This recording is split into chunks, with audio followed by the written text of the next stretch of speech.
Brought to you by Agilus Diagnostics. Health test की बात आती है तो मैं भरोसा करता हूँ India largest diagnostics company Agilus diagnostics. खुद को टेस्ट करते रहो। पिछले कुछ समय से आप लगातार सुनते होंगे निषाद समाज की रैली, राजभर समाज की रैली, कुर्मी बिरादरी की रैली, दलितों की रैली, जातियों की रैली, तमाम जातियों की रैलियों के नाम सुन रहे होंगे, लेकिन पासियों की रैली बड़ी कम आपने सुनी होगी, क्योंकि पासी बिरादरी के नेता हर दल में है। लेकिन ऐसा क्या हुआ कि अचानक 2 दिनों में 2 बड़े नेताओं ने पासी बिरादरी की रैली कर दी। आखिर उत्तर प्रदेश में पासी वोट बैंक क्या अब मुखर होकर सामने आने लगा है? हम आज चर्चा करेंगे कि बीजेपी कैसे अब इस बिरादरी पर अपनी नजरें बीजेपी ने गड़ा दी हैं। यह भी जानेंगे कि आखिर इस वोट बैंक को लेकर दूसरे दलों की क्या तैयारियां हैं, कैसे बिहार से आकर चिराग पासवान भी इस जाति की रैलियां कर रहे हैं। तो ये खबरें आज का यूपी में। नमस्कार, मैं हूं कुमार अभिषेक, आप देख रहे हैं यूपी तक। हम हाजिर अपने न्यूज शो आज का यूपी लेकर। एक दिन पहले उत्तर प्रदेश के 2 अलग अलग मंडलों में 2 अलग अलग रैलियां हुई और ये पासी बिरादरी की रैलियां थी। एक रैली चिराग पासवान, जो कि रामविलास पासवान के बेटे हैं और लोक जनशक्ति पार्टी रामविलास के नेता हैं, बिहार में जिनका बड़ा जनाधार है, उन्होंने अपनी रैली अपने नेतृत्व में पहली बार उत्तर प्रदेश में कौशांबी में की।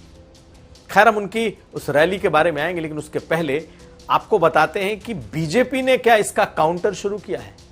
बीजेपी के नेता हैं कमलेश पासवान और पासी बिरादरी से आते हैं और बांसगांव से जीते हुए सांसद हैं और मोदी मंत्रिमंडल में प्रधानमंत्री मोदी के साथ उनके मंत्री हैं। कल ही आजमगढ़ में उन्होंने पासी बिरादरी की अपनी जनसभा की। यही समय है, सही समय है, ये नारा लेकर वो पासी बिरादरी के बीच में पहुंचे थे। अपनी जनता, अपनी बिरादरी को जगाते हुए उन्होंने कई बातें कह दी। आप पहले देखिए उनकी रैली को। ये उनकी रैली है और आजमगढ़ में उन्होंने अपनी रैली की और खास करके कॉन्सेंट्रेटेड अपनी बिरादरी के बीच में रैली की। हालांकि अभी चुनाव में वक्त है, लेकिन इस बिरादरी को लेकर एक स्पंदन, एक बातचीत शुरू हो चुकी है कि आखिर इस पासी बिरादरी को लेकर सभी दल के नेता क्यों इतने उत्सुक हो रहे हैं। पहले उनकी रैली का देखिए, किस तरीके से मोदी के इस मंत्री ने आजमगढ़ में अपनी सभा की है। तो कमलेश पासवान ने कई मांग की। आपको शायद, बहुतों को शायद ही मालूम हो कि लखनऊ को कहा जाता है कि लखनऊ नवाबों का शहर नहीं, लखनऊ लखन पासी का शहर है। जी हां, एक पासी राजा हुआ करते थे, लखन पासी, जिनका एक दौर था और कहा जाता है उनके नाम पर ही ये लखनऊ बना। हालांकि नवाबों के दौर में इसे लखनऊ कहा गया, लेकिन अभी भी जो पासी बिरादरी है और बहुत बड़ी एक तादाद है, खासकर इतिहासकारों की भी, उनका भी ये मानना है कि लखन पासी के नाम पे ये शहर था और बाद में ये लखनऊ हुआ और अब दोबारा से इसे लखनपुर करने की मांग शुरू हुई है और बीजेपी के केंद्रीय मंत्री ने भी इसकी मांग कर दी है।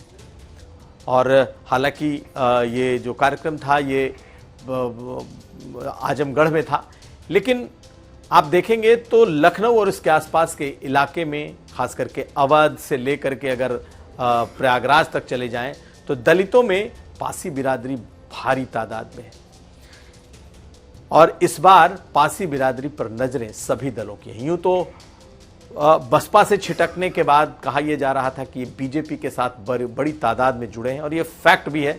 2014, 2017, 2019 और 2022 में पासी बिरादरी ने बड़ी तादाद में बीजेपी को वोट दिया, लेकिन 2024 में वो छिटक गए और उन्होंने समाजवादी पार्टी और कांग्रेस के इंडिया गठबंधन को बड़ी संख्या में वोट किया और हालत यह है कि बीजेपी उन तमाम सीटों को हार गई जहां पर पासी बिरादरियों के वोट निर्णायक थे।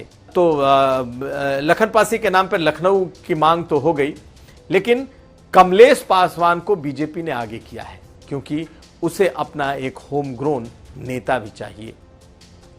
यूं तो बीजेपी के पास कई नेता हैं, लेकिन दूसरे दलों से आए हुए नेता हैं और कहीं ना कहीं बीजेपी चाहती है कि उनका जो अपना पासवान चेहरा है वो सामने आए।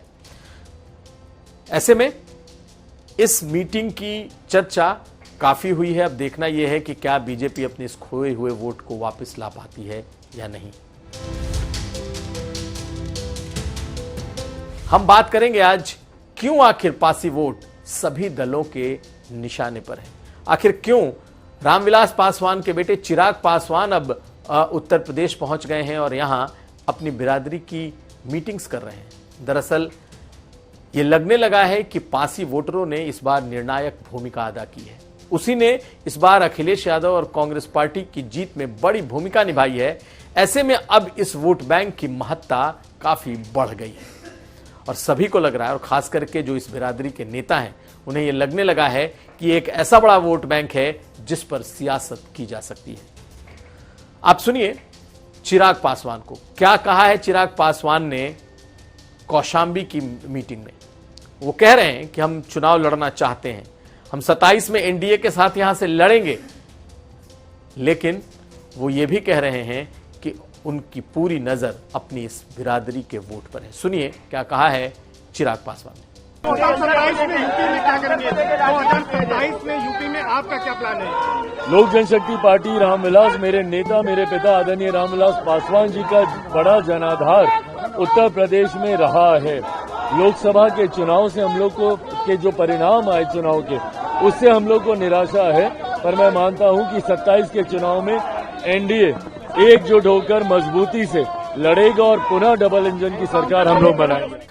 तो एक ही दिन में बीजेपी के केंद्रीय मंत्री कमलेश पासवान की मीटिंग, रैली, और उसी दिन रामविलास पासवान के बेटे चिराग पासवान की रैली, और दोनों का निशाना एक पासी वोट बैंक। तो क्या सचमुच पासी वोट बैंक उत्तर प्रदेश में इतना अहम हो गया है कि अब सभी दल उस ओर देख रहे हैं?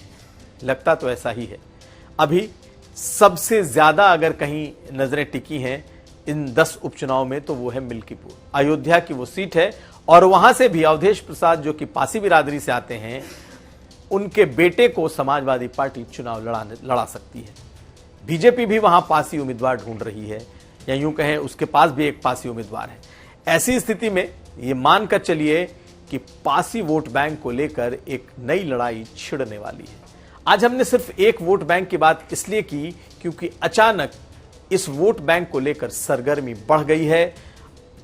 पार्टियों के नेता अपने इस वोट बैंक की जड़ों को उन्होंने तलाशना शुरू कर दिया है और उन्हें लगता है कि उत्तर प्रदेश में यह तादाद इतनी है कि उनके दम पर अकेले सियासत की जा सकती है।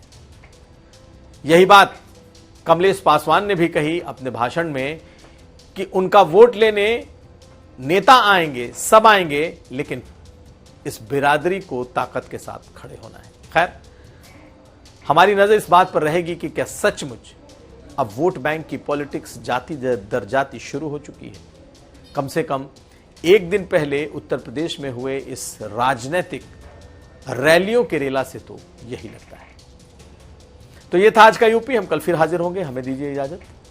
नमस्कार।